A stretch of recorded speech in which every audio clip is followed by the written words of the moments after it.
आकाशाचे पंख लावूनी घेऊ उंच भरारी ही उक्ती आता चंद्रपूर आणि गडचिरोलीच्या विद्यार्थी आणि नवतरुणांकरता प्रत्यक्षात येणार आहे. कारण चंद्रपूर गडचिरोली या जिल्ह्यातील तरुणांना वैमानिक होता यावं यासाठी राज्याचे माजी वने, सांस्कृतिक कार्य, मत्स्य व्यवसाय मंत्री आमदार सुधीर मुनगंटीवार यांनी पुढाकार घेतला होता. आणि काल माजी नागरी विमान वाहतूक मंत्री खासदार राजीव प्रताप रुडी यांच्या हस्ते चंद्रपूरमधील फ्लाइंग क्लबचं उद्घाटन करण्यात आलं.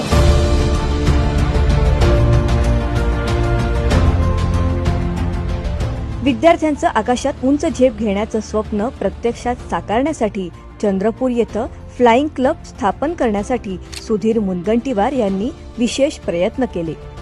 वैमानिक प्रशिक्षणार्थींना विमानाचं उड्डाण करण्यासाठी चंद्रपूरच्या मोरवा येथील धावपट्टीच्या दुरुस्तीसाठी पदावर असताना सुधीर मुनगंटीवार यांनी 5,63,00,000 तर संरक्षण भिंतीसाठी 11,93,00,000 रुपये तातडीनं मंजूर करण्याच्या सूचना दिल्या होत्या. सोबतच सार्वजनिक बांधकाम विभागानं येथील धावपट्टीचं कार्पेंटिंग विमानाच्याच गतीनं करावं, यात संबंधित यंत्रणेनं विशेष लक्ष द्यावं. निवड करताना पहिल्या टप्प्यातील 10 प्रशिक्षणार्थ्यांमध्ये मागास प्रवर्गातील विद्यार्थी आणि विद्यार्थिनींचा समावेश आवर्जून करावा, अशा सूचनाही आमदार श्री सुधीर मुनगंटीवार यांनी दिल्या होत्या. आज हे विमानतळ सर्व सुधारणांसह परिपूर्ण तयार असून वैमानिक प्रशिक्षणार्थींना उड्डाण घेण्यासाठी सज्ज आहे.